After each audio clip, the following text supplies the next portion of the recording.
What's up, everyone? It's Atia here at Booking It with Atia. Welcome back to my channel. And today we're going to get into all of the books that I was gifted during the month of June. It's 10 books, 10 titles of recent or upcoming releases. Before we jump right in, I do want to remind you that I have relaunched my Etsy shop and I have 25 individual bookmarks for you to peruse. That is linked down below. And if you like my shirt, because you're a professional bookworm, make sure to check out my bonfire shop as well.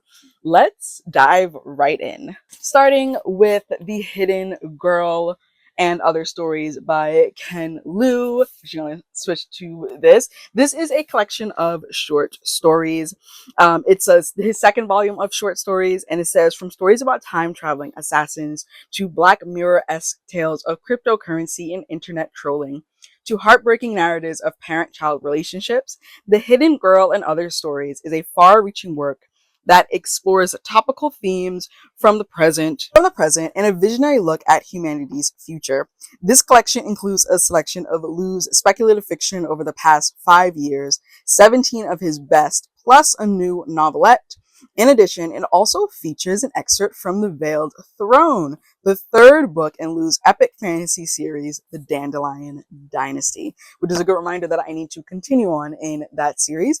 So yeah, thank you so much to Saga Press for a finished copy of The Hidden Girl and Other Stories. Then we have 2 books from Simon & Schuster Kids, or Simon Schuster's Children's Publishing. The first being Ida B. Wells, journalist, advocate, and crusader for justice, by Erica Armstrong Dunbar and Candace Buford. The way to right wrongs is to turn the light of truth upon them. When she stepped off the train in New Jersey, Ida B. Wells learned that she would never be able to return to Memphis, Tennessee. She had a target on her back, and returning home would put her life in danger. She was being punished for simply doing what she was born to do, to tell the truth. Her fiery articles in her newspaper, the Memphis Free Speech, exposed the racism and violence of the South, and now there was a bounty on her head. After she learned her fate, Ida wrote, "I felt that one had better die fighting against injustice than to die like a dog or a rat in a trap." Born enslaved in Mississippi and raised in the dawn of freedom, Ida B. Wells spent her life teaching, writing, and speaking out against injustice. As a journalist, lecturer, and advocate, she led the artist organizations and strove to right societal wrongs, all in the hope of forging a better world for her children. I believe, yeah, this is nonfiction. Oh, actually, no, it's not. Oh, interesting. This is, what? We're happy to introduce you to our second biography, but it's in first person. And it says chapter 1. I'm fascinated. I'll probably be reading this one fairly soon. And then we have King of the Neuroverse by Idris Goodwin. This is an ARC copy. This comes out in October 14th. It says, a much needed, powerful, and joyful celebration of neurodiversity, creativity, and self-expression. For the third summer in a row, Purnell is back in the classroom, facing the same struggles that have always made school seem more like a battlefield than a place of learning. This summer is different, though. He's battling to become the cipher king, leader of the lunchroom's impromptu rap circles. Here, the rhythm flows and the words fly, creating a space where the most witty and rhythmically inclined reign supreme. Here, Purnell's ADHD gives him an edge, but life outside the cipher isn't as forgiving. Purnell's English teacher has it out for him. His parents are pressuring him to see a doctor for his lack of focus, and Electra, his friend crush, and the only one who truly gets him, is too busy chasing her dream internship to give him the time of day. In a world where the systems are turned against kids like him, Purnell needs to find a way to succeed with his ADHD, not in spite of it. Thank you to Simon Kids for both of these copies. Then we have another nonfiction, 8,000 Ways to Die, The True Cost of Violence on Black Life in America by Tremaine Lee, a deeply personal exploration of the generational impact of guns on the Black experience in America. A few years ago, Tremaine Lee, though fit and only 38, nearly died of a heart attack. When his then 5-year-old daughter, Nola, asked her daddy why, he realized that to answer her honestly, he had to confront what almost killed him: the weight of being a Black man in America, of bearing witness as a journalist to relentless Black death, and of a family history scarred by enslavement, lynching, the Great Migration, the also insidious racism of the North, and gun violence that stole the lives of 2 great uncles, a grandfather, a stepbrother, and 2 cousins.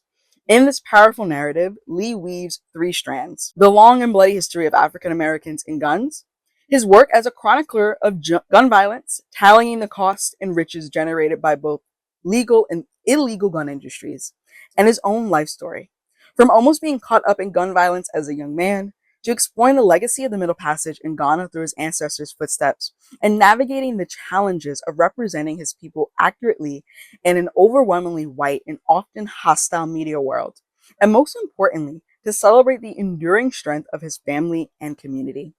In A Thousand Ways to Die, Lee enters NOLA and all who seek a more just America. He shares the hard truths and the complexities of the Black experience, but he also celebrates the beauty and resilience that is NOLA's legacy. And this one releases in September 9th. Thank you so much to St. Martin Press for this art. Next up, we have one that when I opened this package, I gasped. Like literally audibly gasped. I will be reading it next month during ARC August, and that is Blood Moon by Brittany S. Lewis. This is one of my most anticipated releases, if not my most anticipated release after Oathbound earlier in the year. And it says, Mirabelle Owens grew up with legends of wolves that traveled to her Midwestern town to protect humans from vampires, of a werewolf that fell in love with one of them, unraveling a blood-soaked history. But Mira stopped believing in those fairy tales years ago. She stopped believing in a lot of things after her mom left without a trace when she was only 13. And that's all I'm going to read because I want to go in this knowing basically almost nothing. I know that there's vampires, there's werewolves. The author describes this as, if you like the Vampire Diaries, if you like Bonnie Bennett, so I'm sure there's witchcraft in this as well, from the Vampire Diaries and Damon and like werewolves and everything. It's just chef's kiss. Also, this cover, I'm absolutely obsessed with it. Thank you so much to Page Street Publishing for this arc because wow. We have another nonfiction. I got quite a few nonfiction this month now that I'm looking at it. The next one being The Mind Electric by Priya Anand. The Mind Electric shares the strangeness and sheer wonder of our brains and a testament to the wildness inside us all. A girl believes she has been struck blind for stealing a kiss. A mother watches helplessly as each of her children is replaced by a changeling. A woman is haunted every month by the same four chords of a single song. In neurology, illness can seem as strange as any fairy tale. The clues to unraveling these mysteries hidden in both the details of a patient's story and the tells of their body. Stories are etched into the very structure of our brains, coded so deep that the impulse for storytelling survives and even surges after the most devastating injuries. But the stories our brains concoct are also malleable, shaped by cultural narratives about bodies and illness that permeate the minds of doctors and patients alike. In the history of medicine, some stories are heard, while others, the narratives of women, of Black and brown people, of displaced people, of disempowered people, are too often dismissed. In Mind Electric, neurologist Priya Anand reveals, through case studies from her Boston hospital and beyond, alongside history, fable, and memoir, all that the medical establishment has overlooked. The complexity and wonder of brains in health and in extremis, and the vast gray area between sanity and insanity, doctor and patient, and illness and wellness, each separated from the next by the illusion of a different story. Whoever wrote that synopsis, pay raise, because what? This is another one where I really want to get to it fairly soon. I don't know. This might be next month's book. We'll see how that goes. Also, I just love the cover and just like the brain being made of flowers and things. Thank you so much to Washington Square Press and Atria for sending me this finished copy. Next up, we have another anticipated release, and that is The Ghost of Gwendolyn Montgomery by Clarence A. Haynes. I've been hearing so much about this. Also, shout out because it's signed. Thank you very much. I am so very excited. I know there's ghosts in here. In a fast-paced, sexy, ghostly adventure, a publicist at the top of her game must confront her secret mystical past. To be a client of Gwendolyn Montgomery, New York's most powerful publicist at Sublime Creative, is to be infused with a certain oomph, a mysterious glamour. She seems to have created the ideal life for their handsome new boyfriend, the perfect match. But Gwendolyn has a legion of long-buried secrets that could unravel everything. After a grisly and bizarre incident at the Brooklyn Museum, Gwendolyn begins to realize that something nefarious is happening tied directly to her past, right as Fonzie Harewood comes back into her world. Fonzie is a queer Latinx psychic from the South Bronx who's caught up in a love triangle with a ghost and his mortal ex. He's able to communicate with the dead, and he comes with a dire warning for Gwendolyn that the barrier between humans and spirits is weakening. Gwendolyn would prefer not to have anything to do with ghostly drama, yet in order to get to the bottom of the spookiness derailing her life and threatening the world, she must face the demons she long left behind. The Ghost of Gwendolyn Montgomery is a sensuous, funny, mystical adventure that will leave you spellbound as you keep the pages turning. Also, look at this cover. I mean, she's serving face, she's serving glamour. It's giving wealth, okay? And thank you to Legacy Lit for this finished copy. I forget, I think Gwendolyn Brooks is already out. Oh, it also came with a bookmark and some shades. I forget where I put the shades. This does not tell me when it released, but I'm pretty sure The Ghost of Gwendolyn Montgomery is already released. And this is another one where I desperately want to get to it before the end of the year.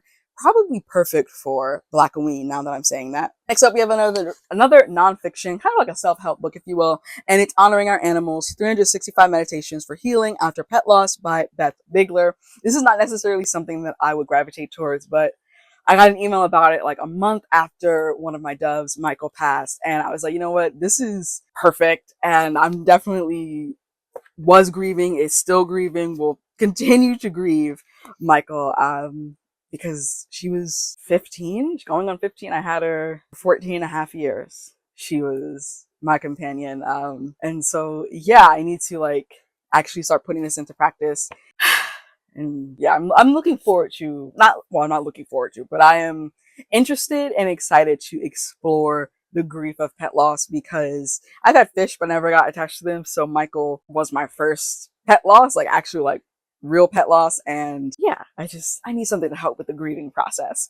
And thank you to, who's this from? Wellfleet Press for this book. I also love just how it's designed. Next up, we have two more books, and they are both from Tor. One is from Tor and one is from Tor.com. The first one being The Potency of Ungovernable Impulses by Malka Older. This is the second book in the Mosa and Pletty, the investigations of Mosa and Pletty, and I'm very much looking forward to this. I kind of don't want to read the synopsis, but it's really short, so hopefully it doesn't give away too much. A brand new adventure in the cozy, sapphic, and beloved space opera mystery series. When a former classmate begs Pletty for help on behalf of her cousin, who's up for a prestigious academic position but has been accused of plagiarism on the eve of her defense, Pletty agrees to investigate the matter. Even if she has to do without Mosa, her partner in more ways than one. Even if she's still reeling from Mosa's sudden isolations and bewildering rejection. Yet what appears to be a case of an attempted reputational smearing devolves into something decidedly more dangerous and possibly deadly. I love this series. I have been loving it since the first book, and I love that the books keep getting bigger, because this one's a little bit thicker than the other two novellas. And thank you to Tor for a finished copy of this. And our last book from Tor.com is Psychopomp and Circumstance by Eden Royce. Fee St. Margaret is a daughter of the Reconstruction, born to a family of free Black business owners in New Charleston. Coddled to within an inch of her life by a mother who refuses to let her daughter live a life other than the one she dictates. Fee yearns to demonstrate she's capable of more than simply marrying well. When word arrives that her Aunt Cleo, long estranged from the family, has passed away, Fee risks her mother's wrath to step up and accept the role of Pomp, the highly honored duty of planning the funeral service. Traveling alone to the town of Horizon and her aunt's unsettling home, Fee soon discovers that visions and shadows beckon from every reflective surface, and that some secrets transcend the borders of life and death. Also, love this cover. Absolutely stunning. Another anticipated release. I have read Eden Royce's middle grade horror and really enjoyed it. And yeah, this is her adult fiction debut, so I'm excited to see how she does in the world of adult novels. And that is it. Those are the 10 books that I was gifted during the month of June. Thank you so much to the publishers and authors for these beauties, and I'm highly, highly excited about these. If you couldn't tell, make sure to check out my Etsy shop as well as my bonfire. My socials and all my links are down below in the description box, and I will see you in another video. Bye. Weakness showing, I ain't living for the moment. I see what's mine and I want it. Hungry like a Pac-Man.